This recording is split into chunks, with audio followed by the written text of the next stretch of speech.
hope we find some overlaps and interests, and I will tell you something relevant. So I'm going to discuss the global organization and evolution of what I call the world of viruses. And we shall see what it is and what are the boundaries and outlines of that world. Let me try to get a better pointer. And here we are. So I put this quote. I assure you that this is for real. A real quote from Einstein. The fact that the world is comprehensible is a miracle. And what I'm going to try to convey to you and convince you about is that the world of viruses, as they call it, is becoming gradually comprehensible. Of course, it's a special honor for me today to speak on 215th anniversary of Charles Darwin's birth, and we shall talk a lot about evolution. So this is my group. It's an old picture, still pre-pandemic. So some people have exchanged, but the size of the group remains roughly the same. And we work on a variety of aspects of evolutionary genomics of all kinds of life forms as well as viruses, and evolutionary theory, many subjects. But evolution of viruses is one of the main ones, one of my favorites, and this is what I will discuss. To begin with, it is necessary to say, and this may be news to some, that viruses are the dominant entities in the biosphere, physically and genetically, as particularly shown lately by metagenomics and metatranscriptomics, and we shall discuss the results from such studies considerably over the next hour. So to throw some high numbers on you, a small sample of, say, seawater, like 1 milliliter, contains from a million to the whopping billion of virus particles. The great majority of them are diverse bacteria, phages, viruses infecting bacteria that we, organs of which we find anywhere, including our very own guts. So viruses are considered to be the most abundant biological entities in the biosphere, up to 10 virus particles per cell in many habitats, and the planet-wide counts reach this hyper-astronomical number. These are numbers based on physical observations of virus particles. I think we now have better, more reliable numbers coming from metagenomic estimates of conserved genes, and these are a bit sobering, going to downgrading the viral cell ratio to about 2 per cell on average, but still the observation is vindicated that viruses are the most abundant biological entities on Earth. But more about viruses, what is important and crucial, more or less textbook knowledge, but not necessarily fully appreciated by everyone. I think, first of all, the some unnecessary sounds, sorry. Ubiquity and inevitability of genetic parasites. I will not go much into general theory now, maybe another time. But it's possible to almost mathematically prove that genetic parasites, and viruses are genetic parasites, emerge necessarily accompanying every life form. They are completely ubiquitous in the biosphere. What is more is that unlike cellular life forms, unlike us, so to speak, cellular organisms, viruses use all types and all kinds of nucleic acids as their genetic material. And accordingly, deviate form is often represented as the central dogma of molecular biology, from double-stranded DNA to different types of RNA molecules, and from messenger RNAs to proteins. This is the universal and uniform scheme of genetic information storage and transmission in all life forms and in many viruses. But in a great many of other viruses, this is different. Basically, the genome of what is incorporated into virus particles can be any form of nucleic acid. We know, of course, especially after the coronavirus pandemic, that many viruses have single-stranded RNA in the variants of different polarities, messenger RNA, and the complementary strand, or double-stranded RNA, or single-stranded RNA, or finally, either single-stranded RNA or DNA, but including a reverse transcription step into the replication cycles. In other words, unlike cells, viruses do with nucleic acids anything that can be imagined, actually, in terms of using all forms of as their genomes, giving rise to the provocative idea that virus-like entities might have been sort of nature's original genetic test ground at precellular stages of the evolution of life. We shall talk about the plausibility or lack thereof of this idea. And finally, it has to be emphasized that viruses are not monophyletic. There is no common ancestry of all viruses, not a single universal gene, no viral equivalent of ribosomal RNA and ribosomal proteins, which allow us to build trees of life, the universal trees of all cellular life forms. With all the limitations of that approach, which is a subject of a different discussion, this is possible for cellular life forms, but not for viruses, making the study of the evolution of viruses particularly challenging and perhaps also particularly interesting. Can I ask a question? If you wish, of course. Yes. This is probably a stupid question in the sense that are there any viruses that that are devoid of nucleic acids, like encode information in some other aspects, maybe in a protein sequence or something like that? Interesting. This depends on the definition. In a straightforward definition of a virus, no. Viruses have nucleic acids, and moreover, the more appropriate definition of a virus would be a replicator, an RNA or DNA-based replicator that encodes in the leaf a single structural protein, a capsid protein, typically. That said, if one speaks of replicating and infectious entity, there is a class of such agents called prions, which are based totally on proteins that undergo self-induced conformational changes which propagate.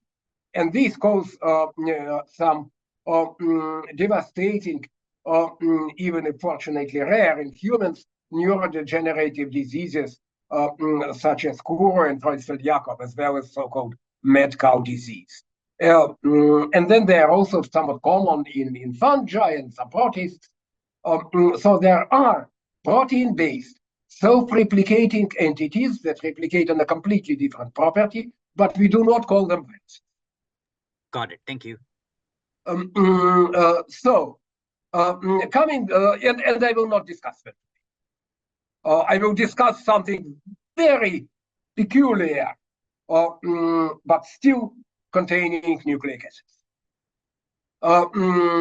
So,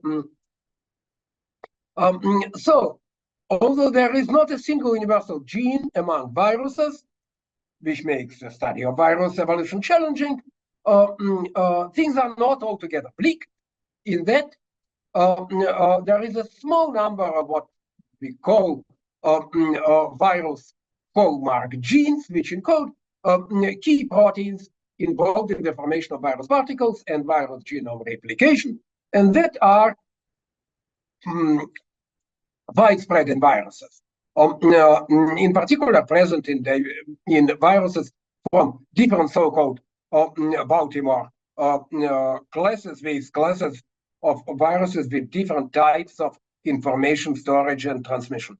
So I will not go into the details of this, but here are structural models of some of these proteins, capsid proteins, as well as proteins involved in replication of the virus genomes, RNA-dependent RNA polymerases, reverse transcriptases, and their connections to different Baltimore classes. So the study of the evolution of these hallmark genes, phylogenetic studies, structural comparisons, etc., allows tracing deep and very deep connections between viruses.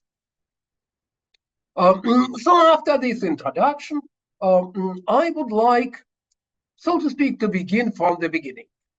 And that is discuss the ideas and concepts of the origins of viruses.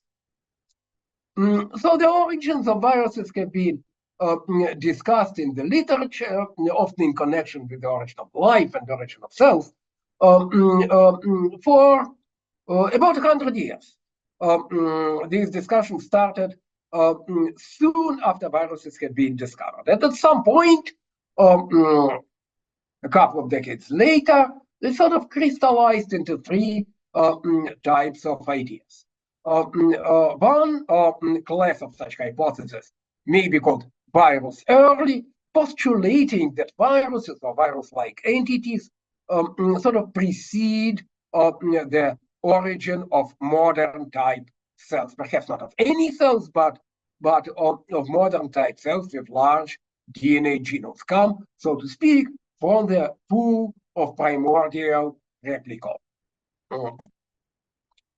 Interestingly enough, the precise ideas have been proposed by Hermann Möller and J.B.S. Koonin back in the 1920s, when it was difficult to imagine, but they did. The second class of ideas on the origin of viruses may be put under the umbrella of regression hypothesis, whereby viruses, small and comparatively simple as they are thought to be the product of reductive evolution of cellular parasites, such as, in particular, intracellular parasites, such as rickettsia, etc.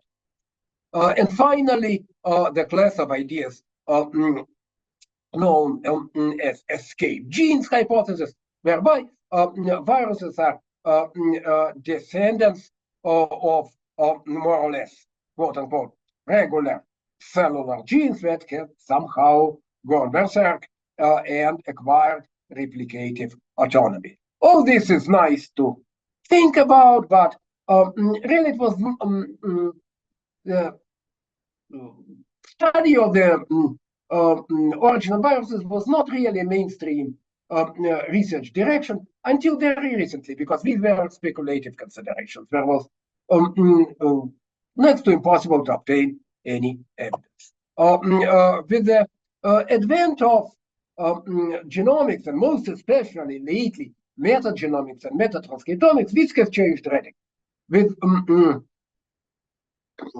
tens of thousands and hundreds of thousands of very diverse virus genomes available and methods for their comparison progressing, we now, for a decade or so maybe, are in a sensible position to start deciphering these origins. And this is what I will now present, which is what we try to do with my colleagues systematically. And first about virus genome replication modules. They're highly diverse.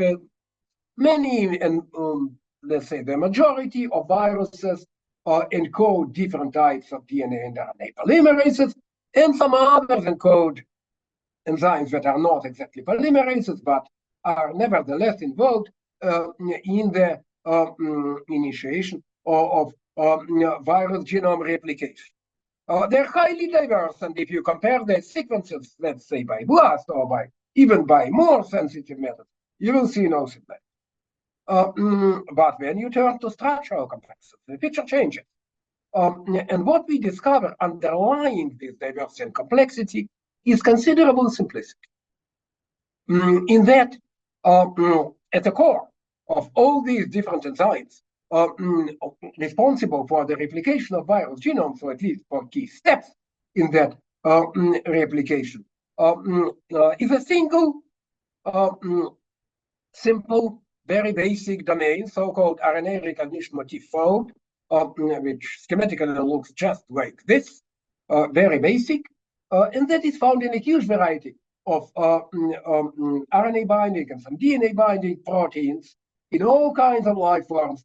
And many of these domains have no enzymatic activity, but on many others, some enzymatic activity, some catalytic centers have been grafted in the course of evolution, like in all these viral polymerases. So the idea here is that all these enzymes ultimately evolved from non-catalytic RNA binding. And then the more, this seems to be a solid conclusion, the more speculative one is that these proteins began their existence as cofactors of RNA-based polymerases still in the RNA world, later on evolving in full-fledged protein catalysts. When we look, however, at the roots of viral structural proteins, the morphogenetic modules, as we say, what we see is very different.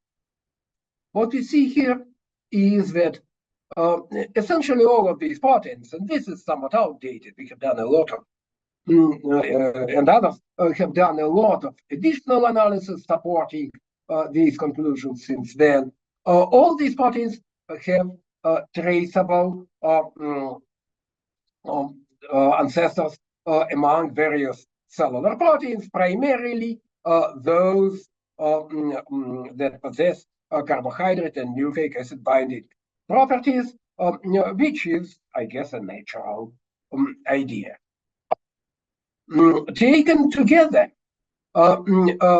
these observations lead us to what I like to call a chimeric scenario of virus origin, which is in a sense a marriage of the virus early scenarios whereby the replication apparatus of viruses comes from the ancestral, perhaps precellular pool of replicons, and the escape genes type of scenarios whereby other essential components, structural components of virus that make them bona fide viruses instead of just selfish genetic elements are indeed escaped or stolen genes from cellular hosts. I think on the based on the bulk of available evidence, this is the best we can figure out about the origin of viruses these days.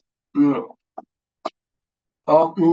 however, I want and need to move from what happened 4 billion years ago to something that is happening now.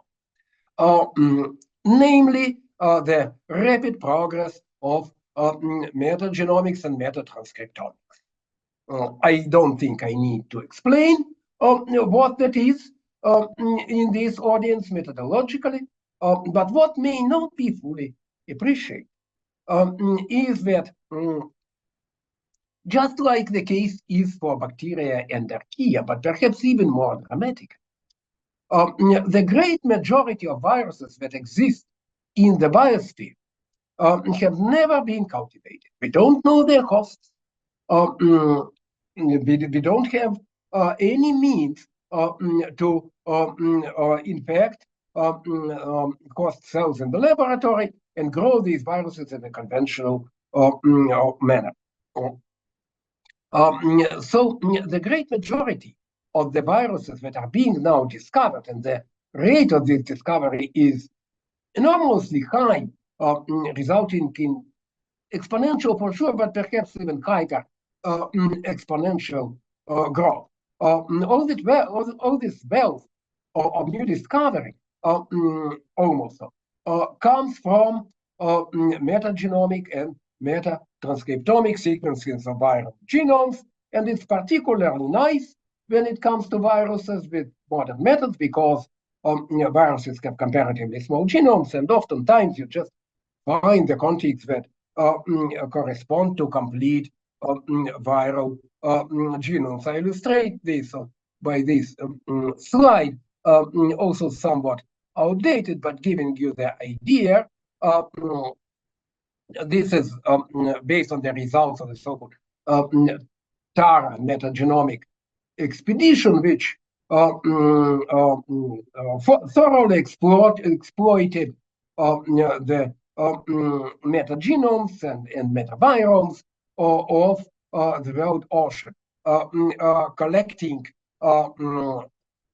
seawater at different stations all over the globe, and in this case, sequencing and identifying viral genome. So here on this, so this is the number of stations of these spots, locations where a particular virus genome was identified, and this is the abundance on the logarithmic scale. So here, the colored little circles correspond to known viruses, to viruses with known hosts, whereas the gray circles correspond to those known only from metagenomics. And you can just see that both the most prevalent and most abundant ones come from metagenomics only. And this is pretty dramatic, given that this is a logarithmic scale. And again, this is a somewhat outdated slide. If I went to the trouble, which is considerable trouble, I'm afraid, because of the amount of information, to update this, I strongly suspect that the colored circles would be almost invisible, would be simply drawn by the metagenomic ones. So nowadays, metagenomics and metatranscriptomics are the main source of new virus discovery. So much so that the International Committee for the Taxonomy of Viruses now recognize new species and new taxa solely from metagenomic analysis. In view of this, I would like to briefly introduce this recent work that we did with our collaborators on expanding the RNA virus. Expanding the world of viruses with RNA genomes, which means that you need to analyze metatranscriptomes, not metagenomes. And we did include in this particular study more than 5,000 metatranscriptomes from all kinds of locations, mostly environmental, but also host-associated.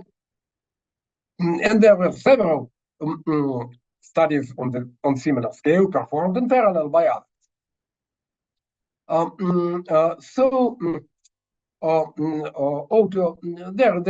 are computational pipelines that are involved here. It is a fairly large scale analysis, but I won't go into the details of this. What I do want to emphasize that the outcome of this single step is about a 5-fold increase in the diversity of known RNA viruses at some level of clustering, roughly at the level of a genus, with more than 500 of novel high-level taxa discovered, and leading to the revelation, I would say, that RNA viruses that until now have been thought primarily as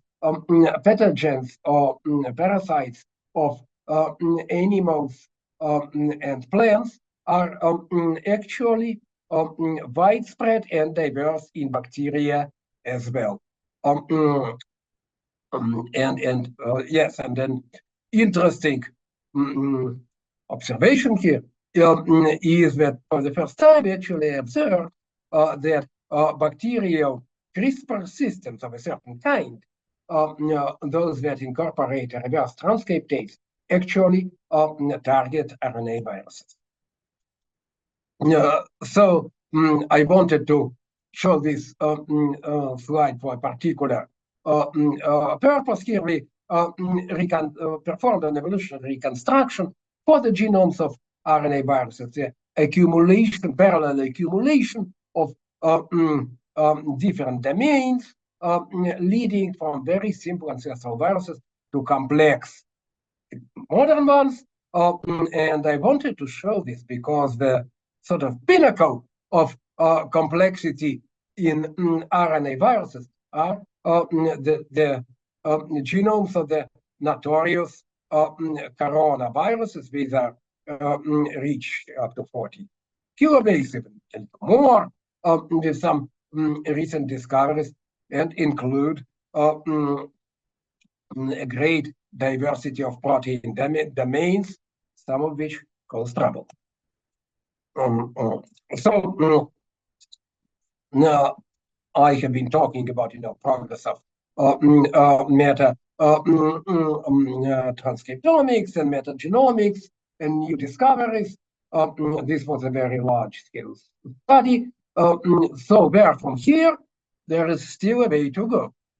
In this very recent paper that we did with our colleagues from Japan, we describe a couple of new groups of viruses. This is a more targeted study which used a new technique to sequence complete genomes of multi-segmented RNA viruses on a smaller scale. But what was discovered is interesting in the sense that it is a group of RNA viruses that may be ancestral to all the rest of the diversity that encode replication enzymes that appear to be evolutionary intermediates, at least by structural comparison, between RNA-dependent RNA polymerases and reverse transcriptases. Where from here, I need to mention this massive study employing artificial intelligence to define diversity of RNA viruses, which is still available only as a preprint, but should be appearing in Nature very soon, which dramatically expands further the RNA virome, and we still need to digest it all. But we already have the what we call sometimes mega-taxonomy framework, the main divisions of that allow us to study all this diversity in an ordered manner. And after introducing these studies of virus diversity and evolution, I now sort of switch to a summary this global taxonomy of viruses that we developed some time ago, actually, at a very peculiar date, because this was approved by the International Committee for Taxonomy of Viruses right at the time the pandemic, the COVID-19 pandemic was officially declared. Sheer coincidence. So this mega-taxonomy now captures what may be called the global architecture of the world of viruses. And that global architecture is encapsulated in 4 major, very large, each of them, taxa, known as realms, which is a new taxonomic level for viruses, just recently introduced. There is no equivalent among cellular life forms. You may say that the domains of cellular life forms, bacteria, archaea, eukaryotes, are roughly similar to this in rank and scale.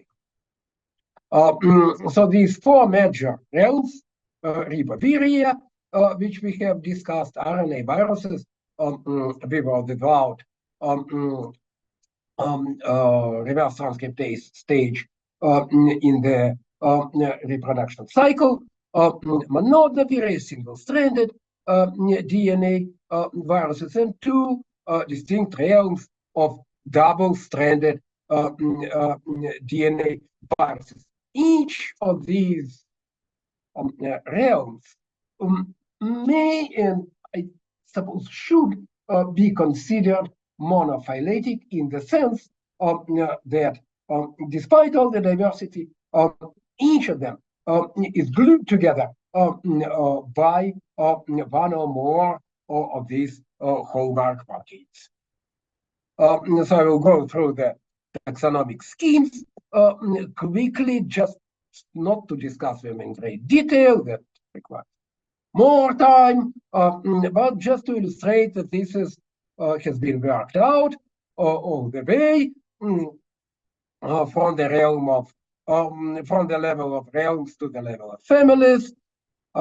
Here they are, these large realms of viruses with some.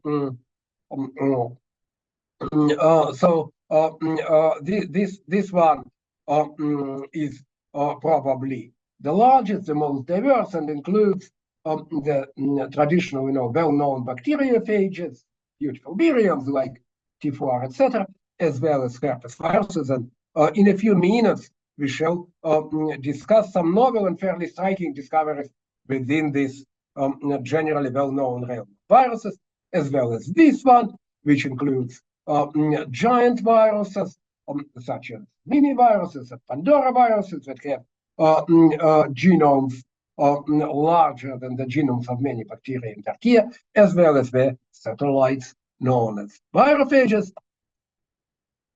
The developments, however, have not stopped there. We probably have discovered already by the time, some 3 or 4 years ago, all the large, major realms of viruses, but smaller, more specific ones still remain to be discovered, and 2 have been established. One is called adenoviria, which includes viruses of hyperthermophilic archaea with double-stranded DNA genomes that astonishingly are incorporated into the virions as an A-form DNA, which hasn't been until very recently found in nature, but these viruses do it. But we shall not discuss it further today. The other one is called ribosiviria, and is particularly interesting, and we shall talk about it more because there is more to say, which includes the smallest known infectious agents, so-called viroids, of which I will say more in a few moments, as well as a very important human pathogen, hepatitis delta virus, which is a circular, which has a genome that is a circular RNA molecule of something like 1.7 kb, which includes a single viral nucleic acid protein, a very unusual form of a virus genome that until recently appeared unique, but we shall see that it is not anymore. So about that, the realm or possibly multiple realms of viroid-like circular RNA. Also a recent work that we have done and published with our colleagues, and other groups have done similar things in parallel. So, to begin with, what are these entities? Because I think they deserve to be very familiar to anyone interested in the evolution, perhaps even early stages of genome evolution, but they may not be that well known. So viroids, as I already mentioned briefly, are the smallest known pathogens, not all the pathogens, the smaller known genomes altogether, and the smaller means really small. These are circular RNA molecules of about 250 to 400 something nucleotides, very tiny, encoding no proteins, encoding nothing, and typically forming these very rigid rod-shaped or sometimes branched secondary structures, which allow them to pull the host transcription machinery into replicating their genomes, and then they possess ribozymes that are involved in processing of replicative intermediates. Until very, very these agents have been known to infect and cause some diseases, some economically important diseases, even in a handful of plant species, nowhere outside a few families of plants. Then there are similar entities such as satellite, viral satellite RNAs, also known in plants, sort of viroid circular-like RNAs that depends on RNA viruses for their replication. And then there are rebozoviruses, of which only one representative has been known until recently, human hepatitis delta virus. So we thought at some point, rather recently, that it looked very strange that such potentially basic type of replicon, which these tiny replicons that exploited cellular or viral enzymatic machinery to replicate their genomes without coding anything.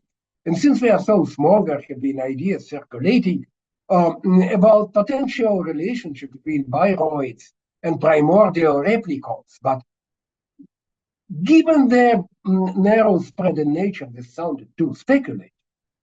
So we thought at some point that this was unlikely really to be. Could it be that the true diversity of these replicating and infectious agents has been just overlooked? And so we undertook this project, searching the same collection of thousands of metatranscriptomes, which we analyzed to discover novel RNA viruses, to look specifically for circular viroid-like RNAs. And lo and behold, a great variety of these have been discovered, resulting again in about a five-fold expansion of the known diversity. And these were found in a great variety of metatranscriptomes from all kinds of locations, from all kinds of habitats, many of which contain no plant material whatsoever, and therefore hardly could come from plants, but rather from various kinds of unicellular eukaryotes and even bacteria. And we even observed that some of these are targeted by CRISPR spacers, clinching the case for bacterial hosts. And then a variety of viruses with this type of genome organization have been discovered as well, suggesting that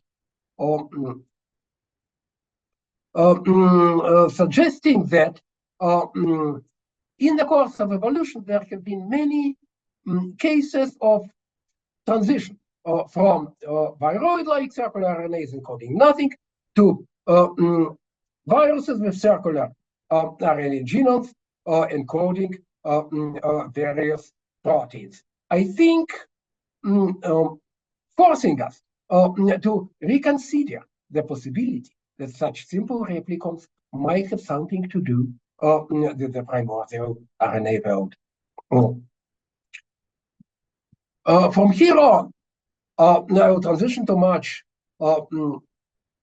in some of the last things that I'm going to say today, transition to much larger viruses, double-stranded DNA viruses, where also a lot remains to be discovered. And we shall talk about rather startling discoveries, because these are the most abundant human-associated viruses. So the most abundant human-associated viruses are not flu and not SARS-CoV-2, but something totally different. Something found in our guts, infecting a variety of bacteroides, a variety of bacteria that is one of the most abundant in our guts, and known as cross-phage. Cross here comes from cross assembly, because these have been assembled from multiple gut metagenomes about a decade ago. And this was a startling discovery because these viral genomes in many individuals, in many individual gut metagenomes, account for up to 90% of the viral sequence reads. But no one had the slightest idea of their existence until metagenomics came of age. On top of that, these viruses look like nothing. The great majority of their proteins encoded in the approximately 100 kb genomes showed no significant similarity to anything in the world. So at some point, my colleagues and I got very interested in the analysis of these genomes, figuring out that, or speculating that hardly such an abundant virus could be an orphan. And lo and behold, indeed, primarily in metagenomic sequence databases, we discovered hundreds of related virus genomes, and very diverse in themselves, but fortunately we were able to identify the main proteins involved in virion formation and replication, and this became a very large, expensive, diverse groups of viruses coming from all kinds of environments. We thought it would be a family of viruses, but in a subsequent or recent study, we realized that the diversity within the group itself was huge, and it's actually now a new order of phages that, on top of the diversity per se, encompasses a whole lot of new, interesting, not really understood biology, with the multiple occasions of alternate genetic codes, reassigned codons with cases of multiple splicing events, as well as some novel type of gene scrambling that we have not yet figured out. And very recently, with our colleagues in the United Kingdom, we developed this structural atlas of across phages, these beautiful particles and interesting novel phenomena, whereby, in addition to virus DNA, the heads and foundations of the tails of these viruses contain multiple cargo proteins, which apparently are injected into infected bacterial cells before even the viral genome is injected, and then mediate the expression and replication of the virus genome. And the final studies that I'm going to discuss today in the next few minutes go sort of full circle back to the early stages of evolution. This is about our attempts to reconstruct ancient viromes. What kind of viruses were associated with the last universal common ancestor of all cellular life and with the last eukaryotic common ancestor? So, like all evolutionary reconstructions, what we do in order to get the idea of these ancestral viromes is mapping different groups of viruses on the phylogenetic trees of universal genes for bacteria and archaea. If we are looking at the reconstruction of the virome of the last universal common ancestor, so we map all these diverse groups of viruses to the hosts distributed across these phylogenetic trees, and the conclusions that we come to are rather striking to me, in the sense that the distribution of viruses across all these groups strongly suggests that even at the stage of the last universal common ancestors, the virome was already highly complex, comparable to that of the viromes of modern bacteria and archaea. At the time we were doing this analysis, this was before this expansion of the RNA, the global RNA virome, and especially the global diversity of viroid-like agents.